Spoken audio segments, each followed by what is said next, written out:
وأصحابه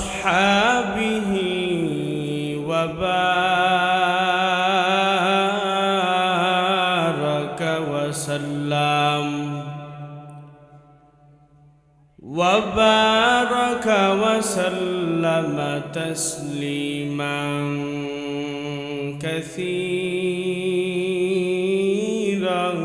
كثيرا الذي أرسله الله تعالى بالحق بشيرا ونذيرا وداعيا إلى الله بإذنه وسراجا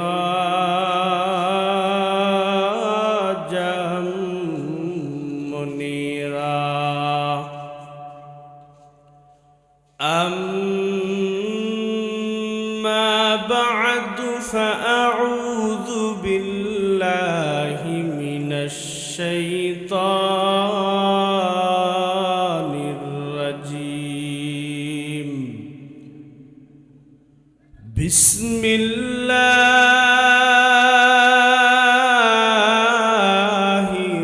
الرحمن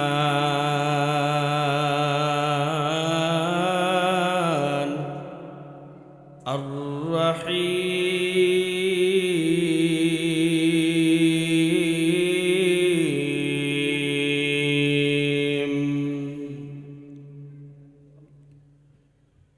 الذين إذا أصابتهم مصيبة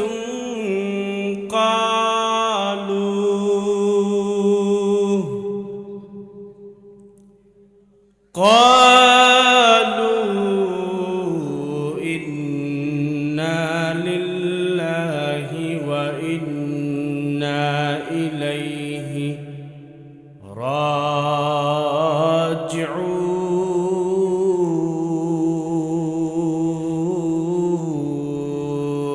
راجعون. وقال النبي صلى الله عليه وآله وسلم: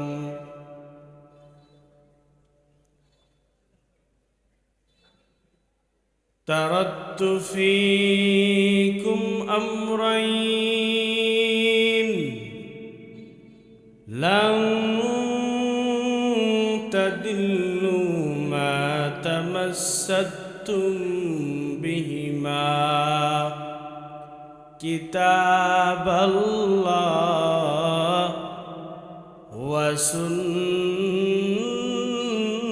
وسنة رسولي،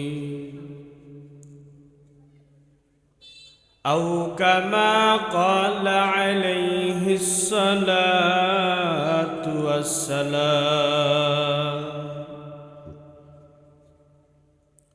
صدق الله المولانا العظيم، وصدق رسوله النبي الأمي الكريم، ونحن على ذلك من الشاهدين والشاكرين والذاكرين،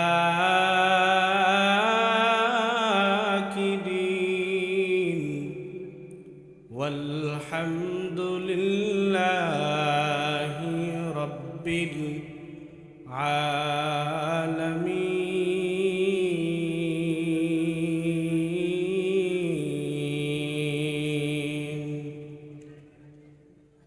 اللهم صل على محمد النبي الأمي وعلى آله وسلم تسليما. سبحانك لا علم لنا إلا ما علمتنا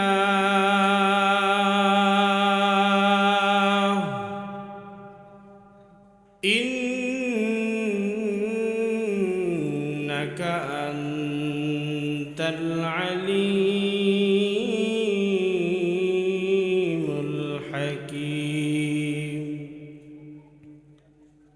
رب اشرح لي صدري ويسر لي أمري واحلل عقدة من لساني يفقه قولي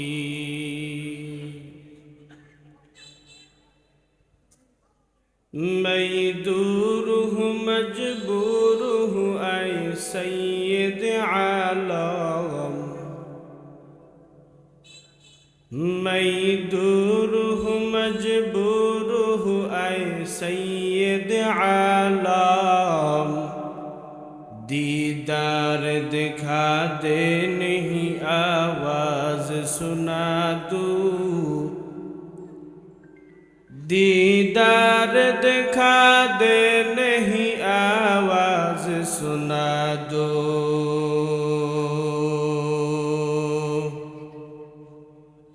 मैं सूरत यूसुफ का नहीं चाहने वाला मैं कैस के मानंद नहीं आशिक लैला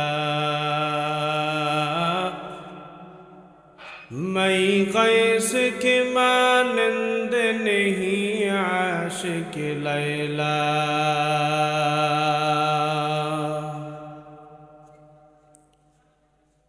मैं आशिक मौला हूँ मेरा इश्क दवाना मैं आशिक मौला हूँ मेरा इश्क दवाना ये जुमला जहाँ जिसकी तजल्ली से उजाला ये जुमला जहाँ जिसकी तजल्ली से उजाला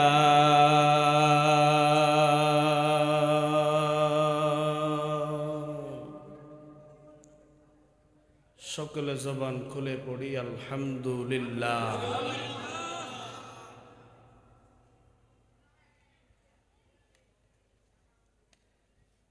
নোয়াগাঁও রাবেয়া বসরি এটা কি মহিলা মাদ্রাসা আচ্ছা আরেকটা পোস্টার কই পোস্টার তো আরেকটা দেখছিলাম ও আচ্ছা কততম বার্ষিক মাহফিল প্রথমে 22 ডিসেম্বর 2025 আলহামদুলিল্লাহ মুহতি মাহফিলের সম্মানিত প্রধান অতিথি প্রধান বক্তা প্রধান আকর্ষণ আমন্ত্রিত উলামায়ে কেরাম দূর দূরান্ত থেকে আল্লাহ পাকের আশিকিন জাকিরিন শাকিরিন মুরব্বিনে আজম কলিজার টুকরা আমার সমবয়সী যুবক স্নেহের ছোট ভাই পর্দার আলের সম্মানিতা মা ও বোনেরা সর্বোপরি শুকুর মহান রব্বুল আলামিনের দরবারে যে আল্লাহ পাক দুনিয়ার সমস্ত কাজ থেকে আপনাকে আমাকে ফারেক করিয়া এই রকম সুন্দর এক জান্নাতের বাগানে আসার এবং বসার তৌফিক যে রব আপনাকে আমাকে দান করেছেন সেই জন্য দিল থেকে কালিমাতুশ শুকরিয়া উচ্চারণ করি আলহামদুলিল্লাহ दुरूद सलाम पाठ करी आकाए नाम तार ताजदार मदीना जनाब हजरत मोहम्मद मुस्तफ़ा सल्लल्लाहु अलैहि वसल्लम बॉक्से साउंड देन बॉक्से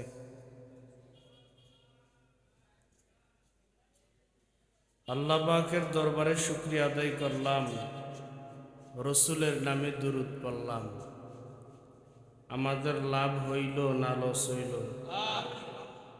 সবাই বলেন শুকরিয়া আদায় করছি আল্লাহর নেয়ামত পাই আমরা শুকরিয়া আদায় অবশ্যই করতেই হবে রসুলের নামে দুরূদ পড়লাম এবং কি হাদিসের ভাষায় বোঝা যায় কেউ যদি রসুলের নামে একবার দুরূদ পড়ে, কয়বার? অথবা কেউ যদি রসুলের নাম শুনিয়া শুধু শুনল মুহাম্মদ, সাথে সাথে বলল সাল্লাল্লাহু,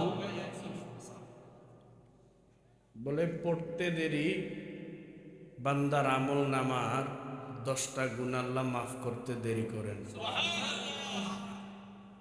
শুধু কি তাই নি? কয় না। তাহলে কয় পড়তে দেরি 10টা গুনাহ তো মাফ, সাথে আমল নামায় আরো 10টা নেক জমা করে দেয়। ও 2টা দিয়ে কি শেষ করে ফেললো? কয় না। তাইলে কয় 10টা গুনাহ মাফ, 10টা নেক আমল নামায় জমা করে। আবার যেই ব্যক্তি দুরূদ পড়ল ওই ব্যক্তির মর্যাদা আল্লাহর দরবারে আল্লাহ আরো 10 গুণ বাড়ায় দেয়। তো এখন আমরা রসুলের নাম শুনলে দুরূদ বেশি পড়ব না কম পড়ব? দুরূদ পড়লে লাভ না লস? বেশি না কম? কেমন বেশি? হাতে দেখাইতে পারবেন নি কেউ হুজুর এতটুকু বেশি? দেখানো যাবে? যাই হোক, অতএব আমরা এই জায়গায় এখনো যারা আসতে পারে নাই তারা এই ফজিলত পাইছেনি। তো আমরা যারা এখানে বসছি আমরা শুকরিয়া আদায় করলাম, দুরূদ পড়লাম, একবার নয় কয়েকবার পড়লাম। তো আমাদের লাভ হইছে না লস হইছে? আর যারা বাহিরে ঘোরাফেরা করতেছে, সচরাচর আমরা জেনে থাকি বাঙালি কোনো সময় লসের পাল্লায় যাইতে চায়, কিন্তু এই জায়গায় তারা লস করলো কেমনে? সুন্দর একটা কথা বলছে। এখানে আল্লাহ যাদেরকে কবুল করছেন, আল্লাহ চাইলে পারতেন না সবাইরে একত্রিত করে না বসাইতেন? আল্লাহ সেই ক্ষমতা আসেনি? বিশ্বাস করেননি? কে কে করেন না তুলে দেখায় দেন। করেন না? আল্লাহর ক্ষমতা আছে, বিশ্বাস করেন না? দেখলাম, রাগ কইরেন না, দেখলাম মনোযোগ আসেনি আপনাদের। শুধু বয়ান করে গেলাম, শুইনা উঠে গেলেন গা, কিছুই মনে নাই। এই মনোযোগ দিয়া লাভ আছে কোনো ফায়দা নেই। এই জন্য যেহেতু আমরা বসছি, আল্লাহ চাইলে এই দোকান পাটে বাজারে যারা আড্ডা দিতেছে আল্লাহ চাইলে তাদেরকেও এখানে বসাইতে পারতেন, কিন্তু আল্লাহ তাদেরকে বসায় নাই কেন? বলে রব আপনাকে আমাকে পছন্দ করছেন, এই জন্য এই সুন্দর জান্নাতের বাগানে শুধু আপনি আমি বসতে পারছি, তারা বসেন। আলহামদুলিল্লাহ বলবেন না? আল্লাহ যাদেরকে এই নিয়ামত দিবেন তারাই বসতে পারবে, ভিন্ন কেউ বসতে পারবেন। কারণ এই মজলিস আমরা মনে করতে পারি হুজুর এই ফাক্কার মধ্যে বয়ে রয়েছি, নিচে দিয়া ছোট্ট একটা সিউন ফাতলা তেনা বিছায় রাখছে, তেনার মধ্যে বইতে কারো শখ জাগেনি। সাপোজ কথা, যদি কাউর বেয়াইর বাইর যান, আপনারা অনেক আপ্যায়ন করলো, পোলাও কুরমা বিরিয়ানি রোস্ট যা আছে সব সামনেই না দিল, আর দেওয়ার পর সামনে এরকম আইনে একটা আপনারা কার্পেট বিছাই দিল আর বলল বেয়াই সাহেব বন মুসমাইর একটা খানা দেন, আপনার জন্য সব করছি। এরকম একটা মাদুর বিছাই দিলে বেয়ের লগে গুছি লাগবেন নি? লগে লগে তো বেয়াই বাদ, যদি জিবিয়া দিয়া তাই জিরে লইয়া বাইজাম গা, হেই বেড়া আমি কি ফকিননি? একটা হগি রইলেও তো তারা এমনি বসায় না, বলবেন না?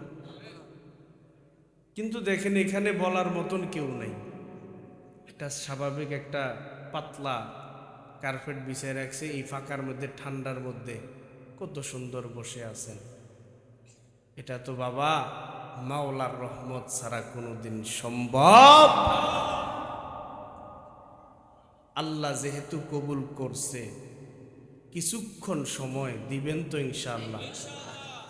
না আবার উঠা বসা করবেন, করবেন না তো? আল্লাহ কবুল করেন। যদি বসেন কোনো একটা কথা ফায়দা হয়ে যাবে, মনে রাখবেন।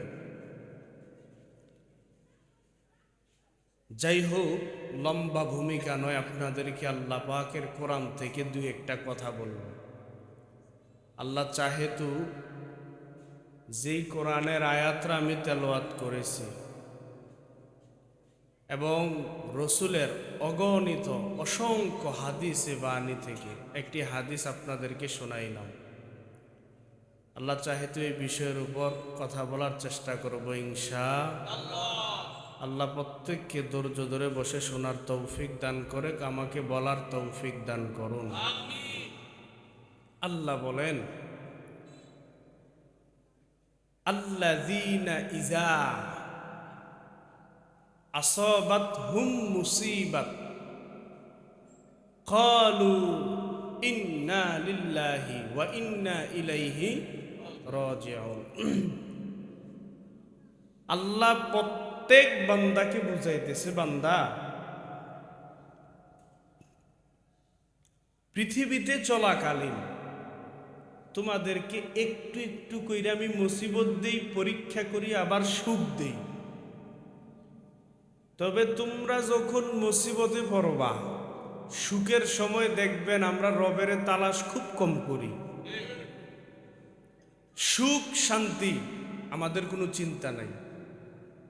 আর যখনই দেখবেন একটু সিফাই হইয়া যাইগা, একটু কষ্টে হইয়া যায়, একটু অসুস্থ হইয়া যায়, দুর্বল হইয়া যায়, আল্লাহ গো তোমারে ছাড়া আমার কেউ নাই। ঠিক নেই? আল্লাহ বলে, বান্দা তোমরা যখন মুসিবতে পড়বা ধৈর্য হারা হইও না।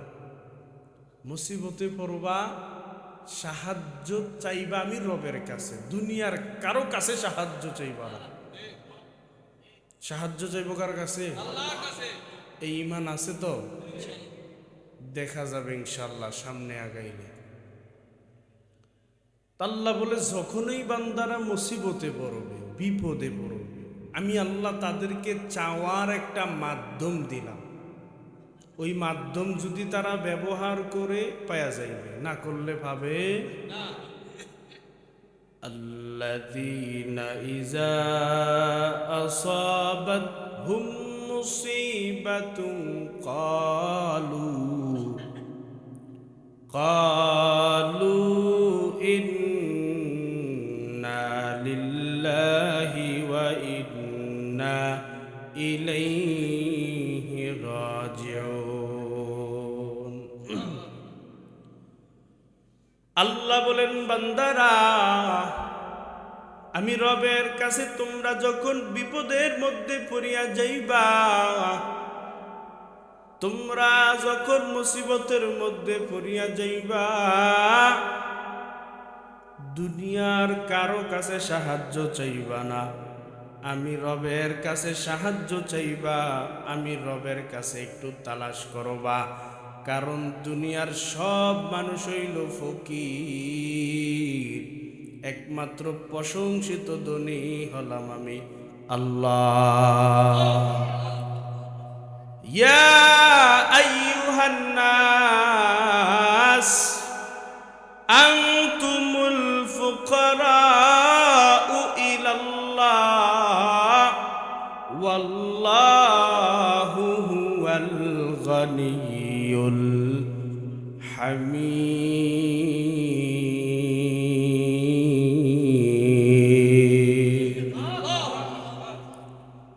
দুনিয়ার সব মানুষ হইল ফকির, একমাত্র প্রশংসিত ধনী হলাম আমি আল্লাহ।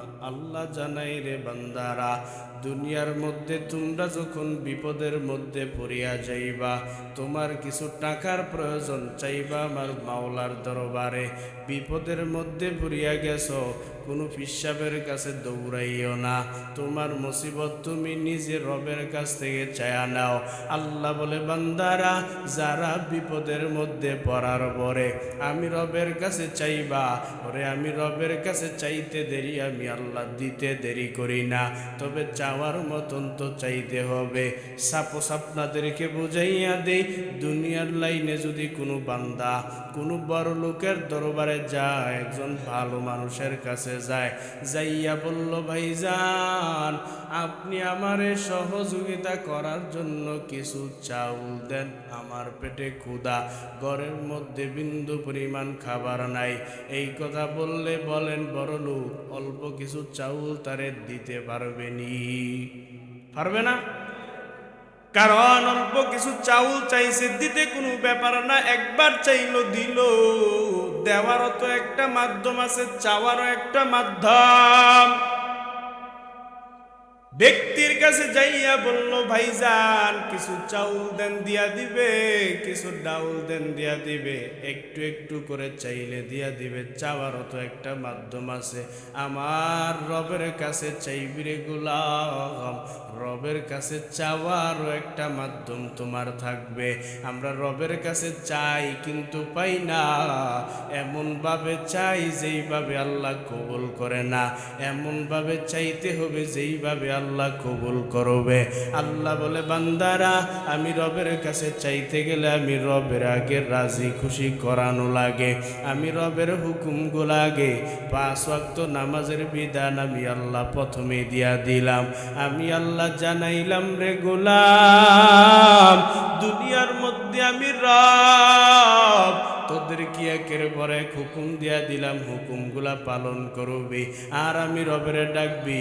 ও ব্যবসায়ী ভাইরা তোমরাও চিন্তা করতে পারো, আগে জিজ্ঞাসা করতে পারো হুজুর জান্নাতের মধ্যে তাড়াতাড়ি কেমনে যাওয়া যায়? ও ব্যবসায়ী দোকানওয়ালা ভাই জান্নাতের মধ্যে তাড়াতাড়ি কেমনে যাইবারে গোলাম? ওরে আগে রবের রাজি খুশি করো, ব্যবসা করতে গেছো দোকানটারে খুলছ, ওরে রবের নাম নিয়ে রবের উপর তাওয়াক্কুল করিয়া ব্যবসা শুরু করে দাও। আবার যখন দোকান খুলবা তোমার দোকানের মধ্যে কোনো কাস্টমার নাই, একটু বসে বসে আমার মাওলার তসবিহ পড়তে থাকো, তালিম দিতে থাকো, তালকিন দিতে থাকো। কেননা বান্দা আল্লাহ বলেন ফাজকুরুনি বিতাআতি আযকুরুকুম বিরহমাতি। এ বান্দা কেউ যদি আমি রবের তাইদের সহিত আমি রবের ডাকতে পারো রে গোলাম, কেউ যদি আমি রবের তাইদ দিয়া ডাকো আমি রব তোমারে জানাইয়া দেই রে গোলাম। কেউ যদি আমি রবের তাইদ দিয়া ডাকতে পারো, কেউ যদি তাইদের সহিত আমি রবের ডাকতে পারো, ব্যবসা করতেছো দোকানের মধ্যে কাস্টমার আসে নাই, ওরে জান্নাতে যাওয়ার ঠিকানা নিয়ে নেও, আল্লাহরে পাওয়ার ঠিকানাটাই জায়গা থেকে নিয়ে নেও। আল্লাহরে ডাক দিতে দেরি, আল্লাহর ডাক শুনতে দেরি করবে না।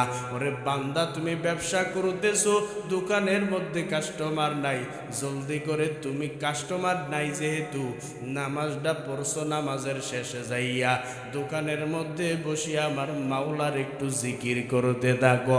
আল্লাহ বলে বান্দারা কোনো আমার বান্দা যদি আমি রবের তাইদের শহীদ ডাকতে থাকে, আমার কোনো বান্দা যদি আমি রবের তাইদ দিয়া ডাকতে থাকে, আমার বান্দা ডাকতে দেরি আযকুরুকুম বিরহমাতি, আমি আল্লাহ বান্দারে রহমত দিতে দেরি করি না। ইয়া ইলাহি মুঝসে মুঝকো दूर कर, ताके देखूं मुझ में तुझको एक नजर। या इलाही तू मेरा माबूद है, या इलाही तू मेरा माशूक है। नदामतुरा इमामे खशगरे दागा हम्मा वक ভক্ত ইকিতিদা কুন বাদিলু যা মকুন সুসুতি নামাজে পাঞ্জগানা ফাওয়াইলুল লিল মুসাল্লিনাল্লাযিনা মুমিনারা ইনামাজ আমদাদ দা ইস্তাইনু আয়াতে কুরআবখা দুনিয়াতে আমার মাওলার ডাইকা রাজি খুশি করার দরকার আছে না না আল্লাহ বলেন হে বান্দারা বিপদের মধ্যে পড়ছো ওরে বান্দা বিপদের মধ্যে পড়িয়া গেছ ওরে দুনিয়ার কোনো ব্যক্তির কাছে সাহায্য চাইও না ওরে বান্দা এতদিন পর্যন্ত বিবাহ শাদী করলা একটা সন্তান তুমি পাও না 10 বছর হয়ে গেল কত বান্দা তাকাইয়া দেখো 10 বছর 20 বছর হয়ে গেল এখনো কোনো সন্তান নাই ওরে বান্দা সন্তান নাই তুমি এখন মুসিবতের মধ্যে পড়ে আসো ওরে অনেক বাবার দরবারে যাইয়া সন্তান চায় অনেক পিসাবের কাছে যাইয়া সন্তান চায় এমন নাফরমান সমাজে আছে না না বিপদের মধ্যে তুমি পড়ে আসো রে তোর বাবা তোরে বিপদ থেকে রক্ষা করতে পারবে না আল্লাহ তো তোর বিপদ থেকে রক্ষা করার মালিক এই জন্য বান্দা ভালো করে বুঝবেন আল্লাহ জানাইয়া দেয় বান্দারা আল্লাযীনা ইযা আসাবাতহুম মুসিবাতুন قالوا إنا لله وإنا إليه راجعون ও বান্দারা তোমরা বিপদের মধ্যে পড়িয়া যাইবা বিপদের মধ্যে পড়লে ধৈর্য হারা হইবা না আমি রবের কাছে একটু সাহায্য চাও আমি রবের কাছে চাইতে দেরি বান্দা পাইতে দেরি হইবে না তবে একটা শর্ত হলো আমি রবের আগে রাজি খুশি করানো লাগবে আমি রব বান্দা তোরে দুনিয়ার মধ্যে কেন পাঠাইলাম একটু চিন্তা কইরা দেখো না আমি রবের হুকুমগুলা আগে তুমি পালন করো না তারপর যাইয়া আমি রবের ডাকবি ডাকতে দেরি আমি মাওলা তোরে সারা দিতে দেরি করব না এই জন্য বান্দা তুমি অসুস্থ হইছো তোমার ছোট্ট বাচ্চাটা অসুস্থ ছোট্ট বাচ্চাটার জ্বর সারতে চায় না ঠান্ডা সারতে চায় না ওরে রবের কাছে সাহায্য চাও আল্লাহর কোরআন দিয়া চিকিৎসা করা আমার মায়ার নবী রাহমাতুল লিল আলামিন বলেন ওরে আল্লাহর কোরআন এমন এক ঔষধের নাম বলে পৃথিবীর সবচাইতে বড় বড় রোগের ঔষধ হলো মহাগ্রন্থ আল কোরআন কারণ এই যে আপনারা ঔষধ খাইতেছেন ঔষধের সেবা নিতেছেন বিজ্ঞানীরা ঔষধ বানায় কোথা থেকে বানায় ওরে তাকাইয়া দেখ বিজ্ঞানীরা আল্লাহর কোরআন রিচার্জ ছাড়া বিন্দু পরিমাণ সামনে আগাইতে পারে না আল্লাহর কোরআন রিচার্জ করিয়া করিয়া ঔষধ বানায় সমস্ত রোগের ঔষধ বলেন কার কোরআন শুধু তাই না আল্লাহ নবী জানাইয়া দেয় আমার বুঝে আসে না আমার উম্মতেরা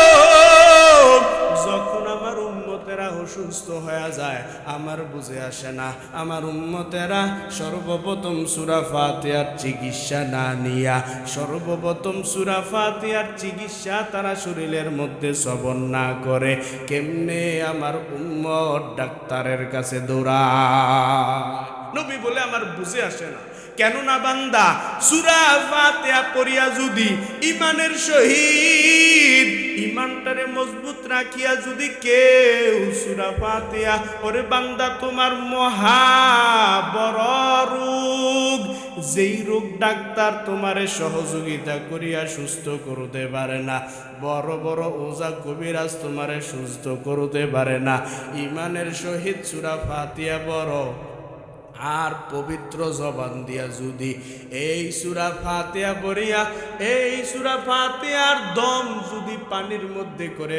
ইমানের সহিত পানিটা তুমি পান করো, ওরে পানি সুস্থ হইতে দেরি হইবে না। প্রমাণ আসেনি? সাহাবায়ে কেরাম একদিন সফরের মধ্যে রওয়ানা, সফরের মধ্যে হাঁটতেছে, সামনে যাইয়া দেখে বিশাল বড় মরুভূমি, কোনো বাড়িঘর নাই। সাহাবায়ে কেরাম তাকাইয়া তাকাইয়া দেখে সন্ধ্যা গনিয়ে আসলো। সন্ধ্যার মধ্যে এখন তো সামনে আর আগানো যাবে না। একজন সাহাবী ডাক দিয়া কয়, কি ব্যাপার, সন্ধ্যা গনিয়ে আসলো, আমরা তো আর সামনে আগাইতে পারবো না। সাহাবী ডাক দিয়া কয়, আমির সাহেবকে ডাক দিয়া কয়, ও আমির সাহেব, আমাদের পেটের মধ্যে বড় ক্ষুধা লাগিয়া গেছে, আর একটা কদম সামনে আগাইতে পারবো না। যেহেতু অন্ধকার হয়ে গেছে, এখানে আমরা তাঁবু টানাইয়া রাত্রটা থাকার জন্য ব্যবস্থা করি। আমির সাহেবকে যখন বললেন পেটে বড় ক্ষুধা লাগিয়া গেছে, আমির সাহেব খানার ব্যবস্থা করার জন্য চতুর্দিকে ছুটতে শুরু করলেন। যাইয়া দেখে মরুভূমির সাইডে একটা বিশাল বড় বিল্ডিং দেখা যায়, রাজপ্রাসাদ দেখা যায়। আমির সাহেব সামনে আগায়, আর একজন বাচ্চার বাড়ির মধ্যে চলিয়া যায়। যাইয়া প্রহরীরে ডাক দিয়া কয়, প্রহরী ভাই, আমরা মুসাফির মানুষ, আমাদের পেটের মধ্যে বড় ক্ষুধা, যদি পারেন একটু খাবারের ব্যবস্থা করে দিতে পারবেননি? বলে, আমরা কোথার থেকে খাবার আনবো? এইদিকে প্রহরীরা মেজাজ গরম হয়ে আছে, কারণ তাদের বাচ্চা অনেক দিন যাবত সুস্থ, কোনো ডাক্তার চিকিৎসা করে সুস্থ করতে পারে না, কোনো ওজা কবিরাজ চিকিৎসা করে সুস্থ করতে পারে না। যখন এই বিপদের মধ্যে পড়ে আছে, এইদিকে সাহাবী যখন ওই যাইয়া প্রহরীর দরবারে যাইয়া খাবার খুঁজলেন, খাবার দিতে পারে না। বলে, যাও যাও, আমরা এখন বিন্দু পরিমাণ খাবার তোমাদেরকে দিতে পারবো না। সাহাবী যখন বাদশার দরবার থেকে বাহির হয়ে যায়, এমন সময় আরেকজন প্রহরী ডাক দিয়া কয়, এই হুজুররে তাড়াই দিলা কেন? এই হুজুররে কি চাইছে একটু বলবানি? বলে, খাবার চাইলো, খাবার আমরা কোথার থেকে দেব? আমাদের বাদশা বড় অসুস্থ, এখন আমরা কোথার থেকে খাবারের ব্যবস্থা করে দিতে পারি? এই প্রহরী ডাক দিয়া কয়, আমি শুনলাম হুজুরদের নাকি একটা কিতাব আছে, আল্লাহর কোরআন। এই কোরআন নাকি পৃথিবীর মধ্যে সমস্ত রোগের ঔষধ। হুজুররে একটু ডাক দিয়া বলেন না, কোরআন দিয়া চিকিৎসা বাচ্চারে করতে পারবেন? ডাক দিয়া কয়, হুজুর একটু দাঁড়ান, আপনার সাথে জরুরি কথা আছে, আলাপ আছে।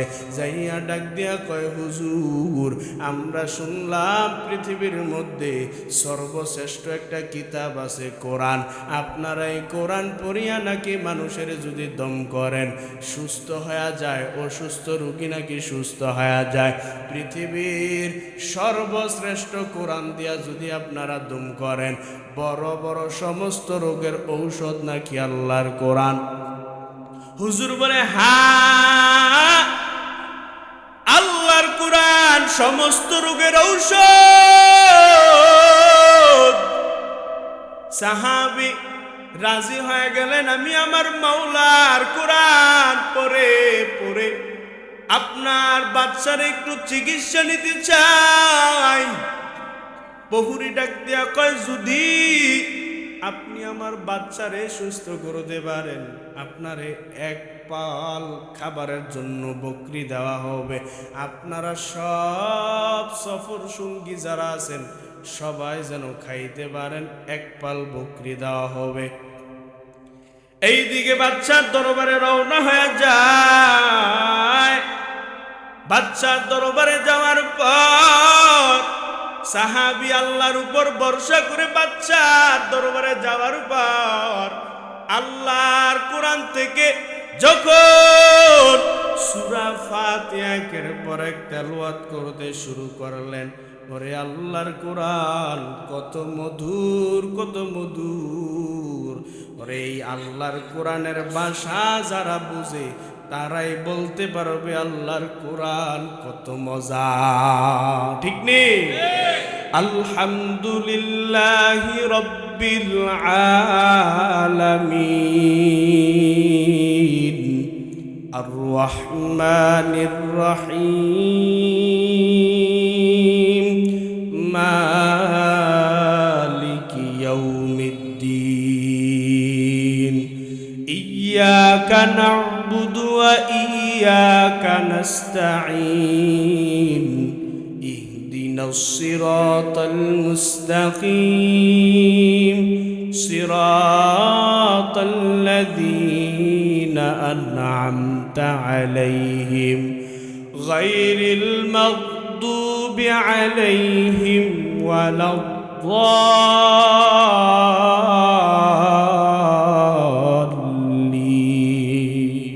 খারাপ লাগে?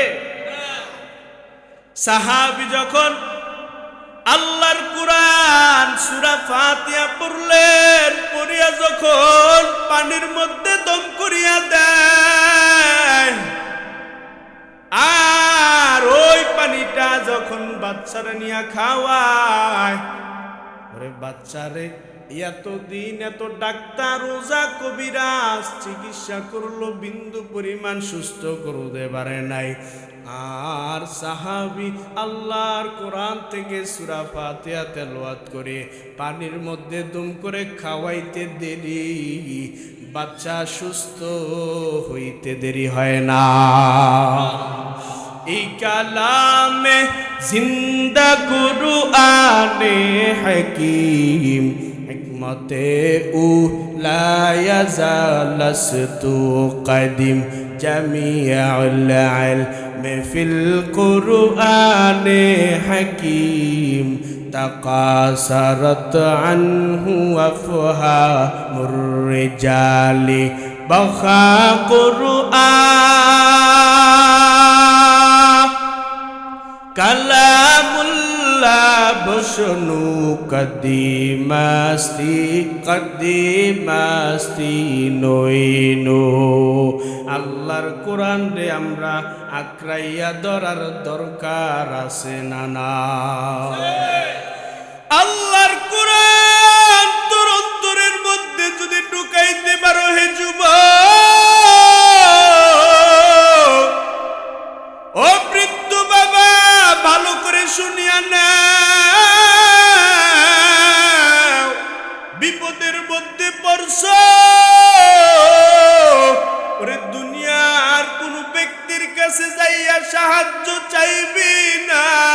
ওরে বিপদের মধ্যে পড়ছ, আল্লাহ কোরআনের মধ্যে দোয়া শিখাইয়া দিলেন, বলে বান্দারা, রসুল তো আপনাদেরকে খুতবা দিয়া বুঝাইয়া দিলেন, রসুল তো আপনাদেরকে হাদিস দিয়া বুঝাইয়া দিলেন। আল্লাহ নবী বলেন, কালা রাসূলুল্লাহ সাল্লাল্লাহু আলাইহি ওয়া আলিহি ওয়াসাল্লাম, তারাক্তু ফীকুম আমরাইন লান তাদিল্লু মা তামাসসাকতুম বিহিমা কিতাবাল্লাহ ওয়া সুন্নাতা রাসূলি। নবী বলেন, আমার কোন উম্মত যদি দুনিয়ার মধ্যে দুইটা জিনিস আঁকড়াইয়া ধরতে পারে, কোনোদিন লাঞ্ছিত হইবে না, কোনোদিন পথভ্রষ্ট হইবে না। বলে কোন দুইটা জিনিস? নবী আমার বলেন, কিতাব আল্লাহ, এক নম্বরে হলো আমার মাওলার কোরআন কিতাব, ওয়া সুন্নাতা রাসূলি, দুই নম্বরে নবী বলেন আমার মায়ার নবীর সুন্নতের আদর্শ। এই দুইটা জিনিস কেউ যদি আঁকড়াইয়া ধরতে পারো, দুনিয়ার জমিনে কেউ কোনোদিন লাঞ্ছিত হইবা না, পথভ্রষ্ট হইবা না। এবার আমাদের বোঝার বিষয় হলো, আল্লাহ আগে তো আমাদেরকে শিখাইলেন, বান্দারা যখন বিপদের মধ্যে পড়ে যাইবা, সাহায্য চাইবা, বলো কার কাছে? আল্লাহর কাছে সাহায্য চাইবা, তবে আল্লাহ সাহায্য চাওয়ার জন্য দোয়া শিখাইয়া দেয়। আল্লাযীনা ইযা আসাবাতুহুম মুসিবাতুন قالوا إنا لله وإنا إليه راجعون আল্লাহ দোয়া শিখাইলেন, অথচ নবী ও হাদিসের মধ্যে বললেন দুইটা জিনিস যদি কেউ আঁকড়াইয়া ধরতে পারো কোনোদিন লাঞ্ছিত হইবা না, পথভ্রষ্ট হইবা না। এক নম্বরে বলছিলাম কি? কার কোরআন? এক নম্বরে আল্লাহর কোরআন। আল্লাহর কোরআন আঁকড়াইয়া ধরা। আল্লাহর নবী বললেন আগে আল্লাহর কোরআন আঁকড়াইয়া ধরা। এই দিকে আল্লাহ জানাইলেন বান্দারা বিপদের মধ্যে যখন পড়িয়া যাইবা আমি আল্লাহ তোমাদেরকে দোয়া শিখাইয়া দেই। বিপদের মধ্যে পড়ার পরে আমি আল্লাহর কাছে সাহায্য চাইবা আর দোয়া পড়বা। কালু তোমরা পড়ো ইন্না লিল্লাহি ওয়া ইন্না ইলাইহি রাজিউন। শিখাইলেন কে? এবার চলেন আল্লাহ দোয়া শিখাইলেন, আবার নবী আমাদেরকে কোন দোয়া শিখাইতেছেন আমরা একটু শুনবো। নবী আমার শিখাইলেন আমার কোন উম্মত যদি বিপদের মধ্যে পড়িয়া যাও, আমার উম্মত বিপদের মধ্যে পড়বি রে উম্মতেরা, আগে আল্লাহর কোরআন থেকে দোয়াটা পড়বা। আল্লাহর কোরআন থেকে দোয়া পড়বা ইন্না লিল্লাহি ওয়া ইন্না ইলাইহি রাজিউন। আবার নবী শিখাইয়া দিলেন উম্মতেরা তোমরা যখন বিপদের মধ্যে পড়িয়া যাইবা আল্লাহর দোয়াটাও পড়বা। আমি নবীও তোমাদেরকে একটা দোয়া শিখাইয়া দিয়া যায়, ছোট্ট একটা দোয়া, সবাই শিক্ষা নিবেন। এই দোয়াটা হলো নবী বলেন কোন উম্মত যদি বিপদের মধ্যে পড়িয়া যায় দোয়াটা পড়বা আল্লাহুম্মা আজিরনি ফি মুসিবাতি ওয়াখলুফলি খায়রাম মিনহা। মনোযোগ আসেনি? দোয়াটা কি বেশি বড় নেই? আল্লাহুম্মা আজিরনি বলেন ফি মুসিবাতি ওয়াখলুফলি খায়রাম মিনহা। শিখতে পারবেন তো ইনশাআল্লাহ? হুজুরদের থেকে দোয়াটা শিক্ষা নেবেন, অনেক ফায়দা। চলেন আমরা একটু শুনে আসি, দরকার আছে না শোনার? থাকবেন তো ইনশাআল্লাহ? আল্লাহ কবুল করেন, বলেন আমিন। এর নবীর উম্মতের দল রসুল বললেন আগে আল্লাহর কোরআন ধরো, তারপর আমি রসুলের সুন্নাত আঁকড়াইয়া ধরবির যুবক ও বৃদ্ধ বাবা, আগে আল্লাহর কোরআন ধরো, তারপর রসুলের সুন্নতের আদর্শ ধরবা। এইবার আমরা শিক্ষা নেব। আল্লাহ তো বললেন বান্দা যদি বিপদের মধ্যে পড়িয়া যাও, বিপদের মধ্যে পড়তে দেরি আমি মাওলার কাছে সাহায্য চাইতে দেরি করবা না। আল্লাহ বলে বান্দারা আমি আল্লাহর কাছে দোয়া পড়বার সাহায্য চাইবা। ইন্না লিল্লাহি ওয়া ইন্না ইলাইহি রাজিউন। আবার নবী শিখাইয়া দিলেন উম্মতেরা তোমরা যদি কেউ বিপদের মধ্যে পড়িয়া যাও তোমরা দোয়া পড়বা আল্লাহুম্মা আজিরনি ফি মুসিবাতি ওয়াখলুফলি খায়রাম মিনহা। বারবার বলতেছি, ভুইলা গেলে কিন্তু খবর আছে, দায়ী থাকবেন আল্লাহর কাছে। এবার আমরা বুঝবো এই দোয়া পড়িয়া কে কি ফায়দা পাইল। জমানার বর্তমান নিয়ম দিয়ে আপনাদেরকে বুঝাই, এমন এক যুগের মধ্যে আমরা বসবাস করতেছি, জাহিলিয়াতের যুগের মতো এমন এক জমানার মধ্যে আমরা থাকতেছি যেই যুগের সাথে জাহিলিয়াতের তুলনা দেওয়া যায়। কারণ এমন গুণ আমরা কামাই করতেছি, সমাজের মধ্যে এমনও বাবা পাইবেন, সমাজের মধ্যে এমনও সন্তান, এমনও বাবা পাইবেন, এমনও স্বামী পাইবেন, এমন সন্তান পাইবেন যারা বিয়া করছে, সন্তানেরা যুবকরা যারা বিয়া করছে, আবার এমনও স্বামী পাইবেন, এমনও সন্তান পাইবেন, এমনও বাবা পাইবেন যেই বাবারা সমাজের মধ্যে কন্যা সন্তান হইলে মন বেজা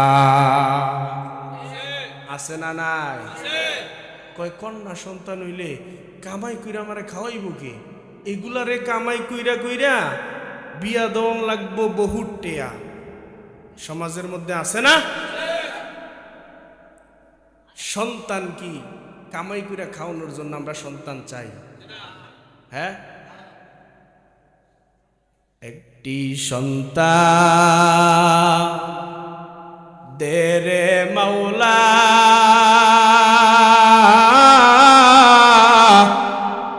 একটি সন্তান দে, কামাই খাইবার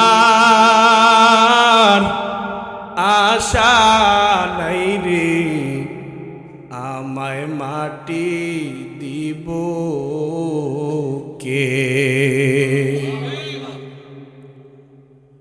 ও বাবা, যারা কন্যার সন্তান হইলে বেজার,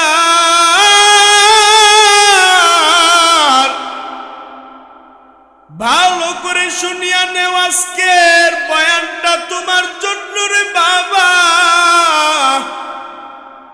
বিষয়টা যেহেতু আসছে শুনিয়া নাও। যারা কন্যা সন্তান হইলে বেজার, অথচ নবী বলেন ও কন্যা সন্তানের বাবা, একটা কন্যা সন্তান পাইছো, একটা জান্নাতের মালিক হয়ে গেছো। দুইটা কন্যা সন্তান পাইছো, দুইটা জান্নাতের মালিক তুমি হয়ে গেলা। তিনটা কন্যা সন্তান পাইলা, তিনটা জান্নাতের মালিক হয়ে গেলা। অথচ এই জায়গায় বান্দা আইসা আমরা কেমন দুর্নীতি করতেছি। বর্তমান সরকারও তো ভালো ভালো হসপিটালগুলোতে জারি করে দিলেন, আইন চালু করে দিলেন, বলে আম্মা জানেরা যারা সন্তানের জন্য যখন গর্ভে সন্তান চলে আসে, আম্মা জানেরা বর্তমান কম্পিউটারের যুগ, কম্পিউটার দিয়া যাই আম্মা জানেরা চেক আপ করে দেখে, আলট্রাসাউন্ড করে দেখে পেটের সন্তানটা কন্যা হবে, পেটের সন্তানটা ছেলে হবে, কি হবে ট্রাই করতে যায়। বর্তমান সরকার আইন করে দিলেন একটা হসপিটালেও বলা যাবে না কন্যা হবে না ছেলে হবে, শুধু বলে দিবা সন্তানটা সুস্থ আসেনি, এতটুক বলে দিবা। কেন করলেন? বলে সরকারের কানেও গেলেন। কেন? বলে এমনও বাবা আছে, এমনও পরিবার আছে, পরিবারের মধ্যে যখন শুনে পেটের গর্ভের মধ্যে কন্যা সন্তান আছে, এতদিন ভালো মন্দ খাওয়াইতো, কন্যা সন্তান শুনছে কন্যা সন্তান পেটে আছে, এই জন্য এখন বধূরে ঠিক মতন খানাও দেয় না, পুত্রের বউয়েরে ঠিক মতন খানাও খাওয়াইতে চায় না, বলে তার পেটের মধ্যে কন্যা সন্তান, এটি বংশের বাতি না। এমন লোক সমাজের মধ্যে আছে না? না। এই জন্য আপনাদেরকে বুঝাই, এক আল্লাহর বান্দার 6টা কন্যা সন্তান, বলেন কয়টা? 6টা কন্যা সন্তান। আল্লাহর বান্দা আরেকটা ছেলে সন্তানের আশায় আবার যখন সন্তান বিবির কাছে চাইলেন, বিবির গর্ভের মধ্যে আবার সন্তান চলে আসলেন। যখন এই দুনিয়াতে আসবে কিছুদিন আগে স্বামী ডাক দিয়া কয়, ও বিবি আমার, আমি জানি একটা একটা করে 6টা কন্যা সন্তান তুমি জন্ম দিলা। ও বিবি আমার শুনিয়া নেও, এবারের সন্তানটা যদি তোমার গর্ভের মধ্যে কন্যা হয়, শুনিয়া নেও বিবি তুমি আমার সংসার থেকে বিদায় হয়ে যাইবা, কারণ একটা একটা করে 6টা কন্যা সন্তান জন্ম দিয়েছো, আমি আর তোমার মতন বউ চাই না। ও বিবি আমার শুনিয়া নেও, এবারের সন্তানটা যদি মাইয়া হয় তুমি আমার সংসার থেকে বিদায় হয়ে যাইবা। এই কথা শোনার পরে বলেন বিবির এখন খুশি না বিপদ? বিপদের মধ্যে পড়লে চাইবেন কার কাছে? আল্লাহর বান্দি যখন বিপদের মধ্যে পড়িয়া যায় আর আল্লাহর দরবারে সাহায্য চায়, আল্লাহর ডাকে আর কইরে মালিক একটা একটা কইরা 6টা কন্যা সন্তান তুমি আমারে দিয়েছো, ও আল্লাহ গো, আমার স্বামী চাইলেই তো পারে আমার কন্যা সন্তানগুলা তারাইয়া দিতে পারবে, আমার স্বামী চাইলেই পারবে, কিন্তু আমি তো মা, 10 মাস 10 দিন আমি মা সন্তানগুলারে পেটের মধ্যে রাখছি, আমি মা জানি সন্তানগুলা গর্ভে ধারণ করতে কত কষ্ট। ও আল্লাহ, 6টা কন্যা সন্তান জন্ম দিতে গিয়া আমি মায়ের মাথার মধ্যে মনে হয় যেন 7 আসমান ভেঙ্গে পড়েছে। ওরে বাবা, ও যুবক ভাই, যারা মায়ের কলিজার মধ্যে আঘাত দাও, যারা মায়ের কষ্ট দাও, এতটুক যদি চিন্তা করো, এতটা দিন পর্যন্ত 10টা মাস 10 দিন পর্যন্ত যেই মা আমার এই গর্ভের মধ্যে লালন করলো পালন করলো, আমার মা এত কষ্ট করলো, এতটুক যদি কোনো যুবক চিন্তা করে কোনো দিন মায়ের কষ্ট দিতে পারে না। জীবনের মূল কষ্ট মায়ের প্রসব বেদনায়, 7 আসমান 7 জমিন তখন মায়েরই মাথায়। খারাপ লাগে? জীবনের মূল কষ্ট মায়ের প্রসব বেদনায়, 7 আসমান 7 জমিন তখন মায়েরই মাথায়। এমন মাকে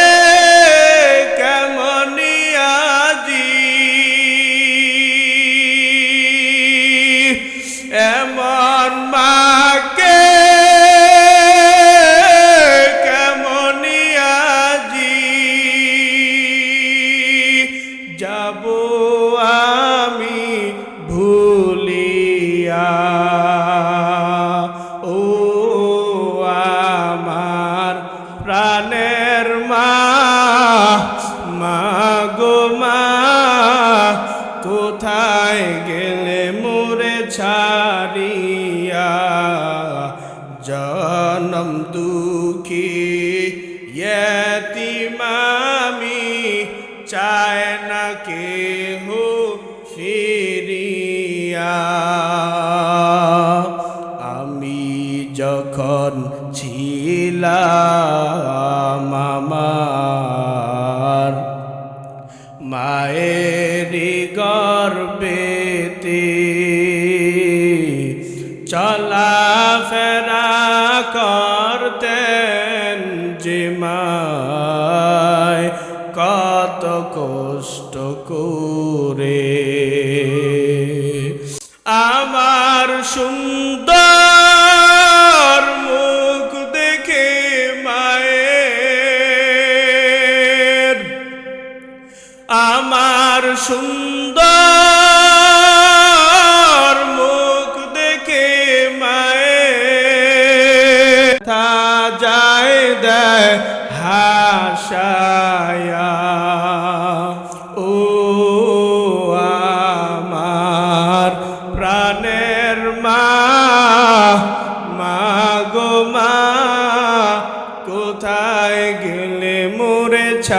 হারিয়া জনম দুঃখী ইয়তিমামি চায় না কেহ ফিরিয়া।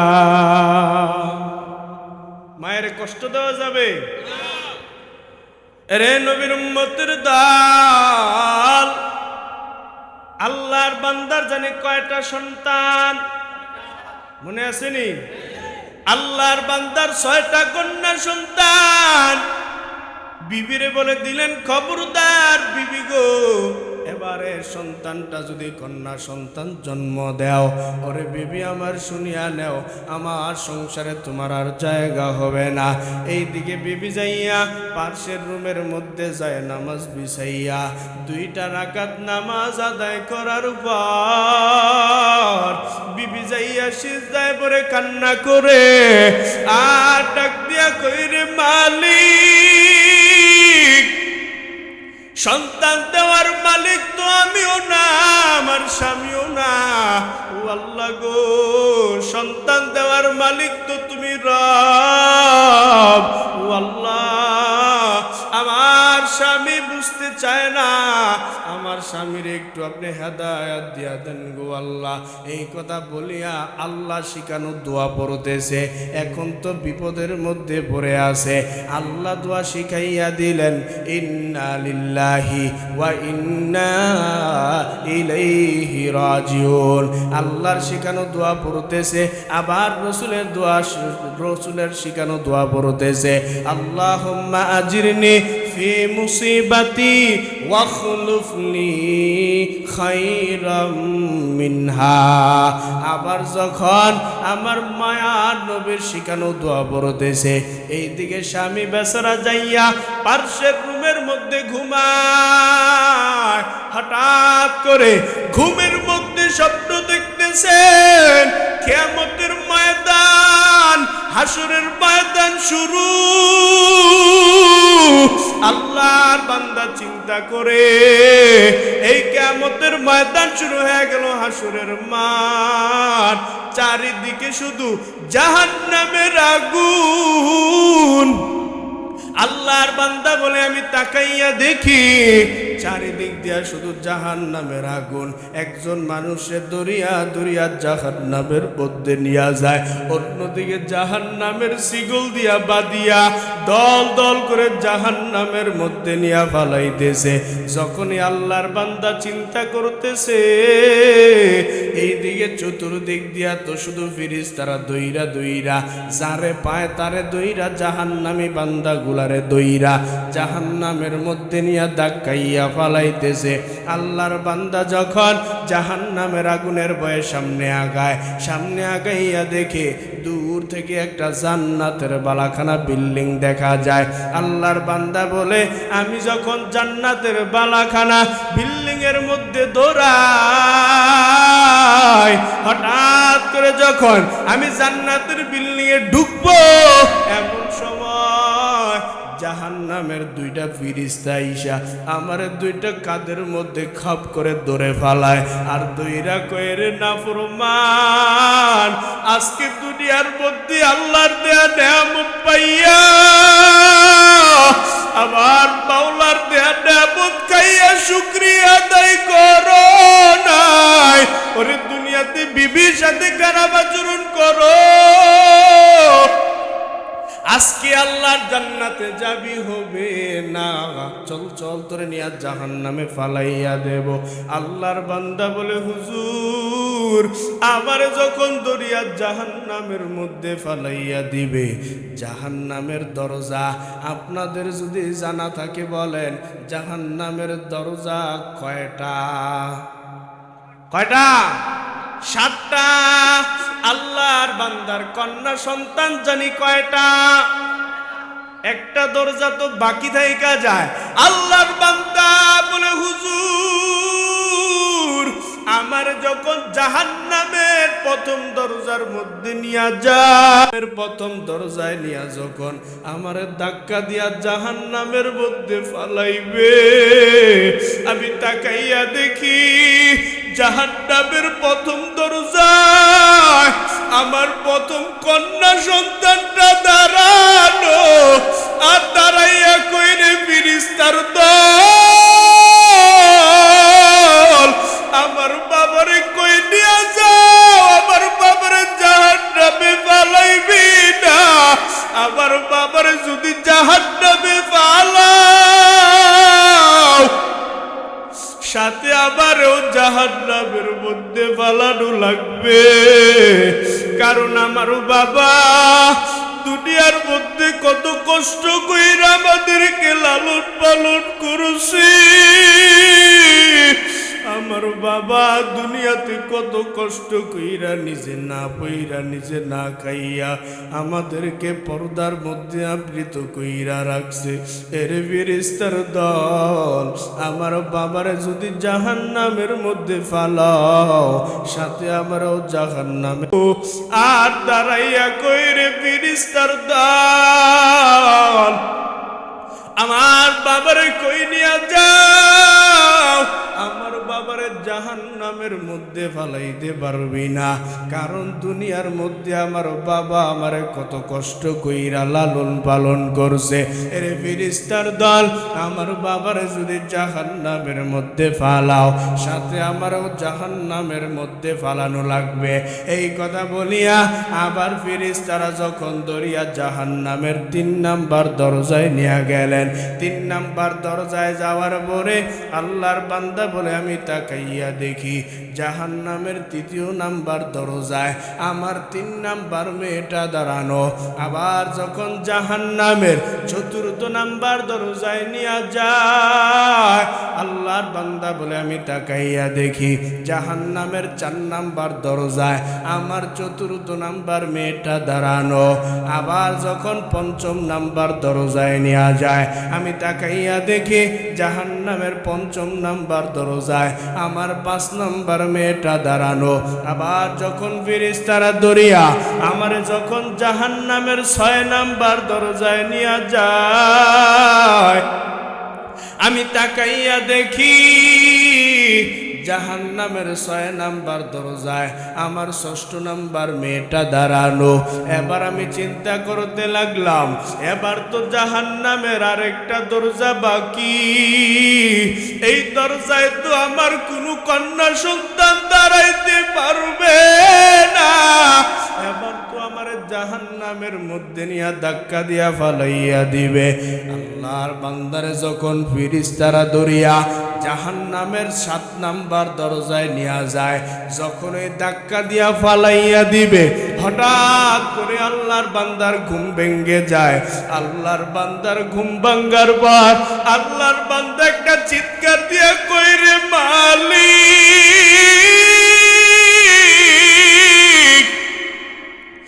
এই কেমন স্বপ্ন তুমি আমারে দেখাইছো,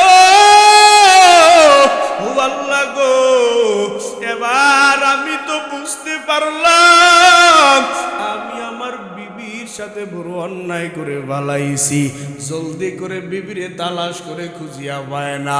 আল্লাহর বান্দা বলে আমি হুজুর যখন বিবিরে তালাশ করে খুঁজিয়া পাই না আমি আমার পার্শ্বের রুমের মধ্যে যাইয়া দেখি আমার বিবি যায় নামাজের মধ্যে সিজদায় পড়ে কান্না করে আর বলতেছেন ইন্না লিল্লাহি ওয়া ইন্না ইলাইহি রাজিউন আল্লাহুম্মা আজরিনি ফি মুসিবাতি ওয়া খুলুফ লি খায়রাম মিনহা। দোয়া করতেছে আর আল্লাহর দরবারে সাহায্য চাইতেছে। ও দয়ার মালিক আমার স্বামীরে তুমি হেদায়েত দাও। এমন সময় স্বামী যাইয়া বিবিরে আঞ্জা করে ধরে কইরে বিবি আমি তোমার চিনতে পারি নাই বুঝতেও পারি নাই আমারে তুমি মাফ করে দাও। বিবি আমার আমার, আমি তোমারে বলতেছি, আমার আল্লাহ যদি আমারে একটা একটা করে 6টা কন্যা সন্তান দিছে, এবারের সন্তানটা যদি আমার মাওলা আমারে আবার কন্যা সন্তান দান করে, ওরে বিবি আমার, তুমি আমার সংসার থেকে বিদায় হইবা না, আমি কথাটা বলতেছি। ওরে বিবি আমার, শুনিয়া নাও, আমি অন্তত আশাবাদী, আমার রব, আমি স্বপ্নের মধ্যে আমি যা দেখলাম, আমি অন্তত আশাবাদী, আমার আল্লাহ যদি আমারে 6টা কন্যা সন্তানের বরে এবারেরটাও যদি কন্যা সন্তান আমারে দান করে, আমি অন্তত আশাবাদী, আমার আল্লাহ 6টা কন্যা সন্তানের পর আরেকটা কন্যা সন্তান দিয়া আমি আশাবাদী, আমার আল্লাহ 7টা জাহান্নামের দরজা থেকে আমারে বাঁচাইয়া আমার রব আমারে জান্নাতি বানাইবে।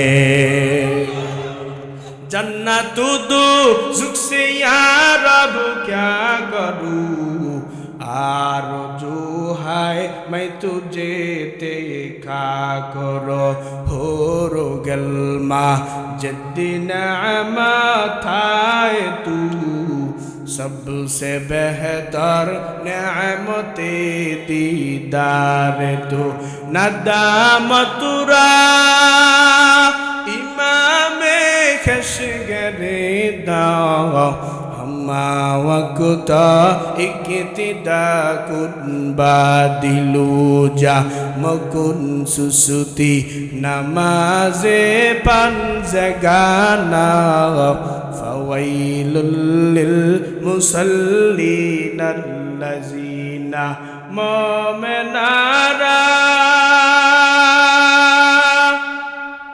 इनमज एमदाद दा इस्ताइनु आयाते कुरआबुका। বিপদের মধ্যে পড়লে বলেন চাইবেন একমাত্র কার কাছে? রাসূল দোয়া শিখাইলেন, আল্লাহ শিখাইলেন। এবার দোয়া পড়ে বলেন, আল্লাহর বান্দি বিপদ থেকে উদ্ধার পাইছেনি। এবার চলেন আরেকটু সামনে আগাই। আমার মায়ার নবীর একজন সাহাবী, নাম হলো আবু সালামা। আবু সালামার স্ত্রী হলেন উম্মে সালামা। আবু সালামা যখন দুনিয়ার থেকে বিদায় হয়ে যায়, সন্তান রাখিয়া বিবিরে রাখিয়া যখন দুনিয়ার থেকে বিদায় হয়ে যায়, এবার বলেন স্বামী মরিয়া গেছে। আবু সালামার স্ত্রী হলেন উম্মে সালামা। এবার উম্মে সালামার স্বামী মরিয়া গেল, বলেন এবার বিবির বিপদ না খুশি? বিপদ নেই। আবু সালামা দুনিয়ার থেকে বিদায় হয়ে গেলেন, উম্মে সালামা বিপদের মধ্যে পড়িয়া যায়, আর আল্লাহর শিখানো দোয়া পড়তেছে, ইন্না লিল্লাহি ওয়া ইন্না ইলাইহি রাজিউন। আমার নবীর শিখানো দোয়া পড়তেছে, আল্লাহুম্মা আজরিনি ফি মুসিবাতি ওয়া খুলুফনি খায়রাম মিনহা। আল্লাহর শিখানো দোয়া পড়তেছে, আমার নবীর শিখানো দোয়াটাও পড়তেছে। দোয়া পড়ে পড়ে ধৈর্য ধারণ করতেছে, আবার দোয়া পড়তেছে। কিছুদিন পর আমার মায়ার নবী রাহমাতুল লিল আলামিন উম্মে সালামার বাড়ির মধ্যে হাজির হয়ে যায়, আর ঘরের দরওয়াজার সামনে দাঁড়াইয়া সালাম দিলেন, আসসালামু আলাইকা ইয়া আহলাল বাইত। ও ঘরওয়ালারা, ও বাড়িওয়ালারা, ঘরের মধ্যে আসনি। সালাম দেওয়া মাত্র উম্মে সালামার সন্তান দরজা খুলে দিলেন। খুইলা নবীর দেইখা অবাক হয়ে গেলেন, আর তাকাইয়া কয়, কি ব্যাপার পয়গম্বর, আমাদের মতন গরিবের বাড়ি আপনি আসলেন, আমাদের বড় কপাল। কথা বলা মাত্র যখন ওই উম্মে সালামা বিপদের মধ্যে পড়িয়া আমার মাওলার দরবারে সাহায্য চায়, আমার নবী আয়েশা ডাক দিয়া কয়, রে উম্মে সালামা, তুমি এতদিন তোমার স্বামী নাই, বড় মুসিবতে আছো, বড় বিপদের মধ্যে আছো, তুমি কোনো দোয়া পড়ছো নি, কোনো আমল করছো নি? উম্মে সালামা ডাক দিয়া কয়, ও পয়গম্বর, আপনার শিখানো দোয়া আমি পড়তেছি, আমার রবের শিখানো দোয়া আমি পড়তেছি। ইন্না লিল্লাহি ওয়া ইন্না ইলাইহি রাজিউন। বলেন, আল্লাহুম্মা আজিরনি ফি মুসিবাতি ওয়া খুলুফ লি খায়রাম মিনহা। উম্মে সালামা বলেন, ও নবী আমার, আমি এই দোয়া পড়তেছি, কোনো ফায়দা পাই নাই। নবী বলে, উম্মে সালামা এখনো পাও নাই? বলে, না না, এরপরও আমি দরজ ধরে আছি, আমার রব আমারে খালি ফিরাইবে না। উম্মে সালামারে নবী আমার ডাক দিয়া কয়, রে উম্মে সালামা, এখন তোমার স্বামী নাই, সন্তানগুলারে কে লালন পালন করবে? কোথার থেকে তোমরা একটু কাজকর্ম কইরা খাইবা? এখন তো তোমার বড় মুসিবত, বড় বিপদ। ওরে উম্মে সালামা, শুনে নাও, আমি আমার আল্লাহরে সাক্ষী রেখে, আল্লাহর পক্ষ থেকে আমি নবী হইয়া তোমারে বলতেছি, যতদিন পর্যন্ত দুনিয়াতে থাকবা, দুনিয়াতে বাঁচবা, ততদিন পর্যন্ত এই জমানার মধ্যে আমি মুহাম্মদের স্ত্রী হইয়া কাটাইবা। এতদিন ছিলেন সাহাবীর স্ত্রী, আর এখন দোয়া পড়ে ফজিলত পাইয়া হলেন নবীর স্ত্রী। কপাল ভালো না? বিপদের মধ্যে পড়লে দোয়াটা পড়তে পারবেন তো ইনশাআল্লাহ। প্রত্যেককে যেই কথাগুলো বললাম সঠিকভাবে বুঝিয়া আমল করার তৌফিক রব আপনাকে উভয় আমাকে দান করেন, বলেন আমিন। কেউ উঠা বসা করবেন, অনুরোধ।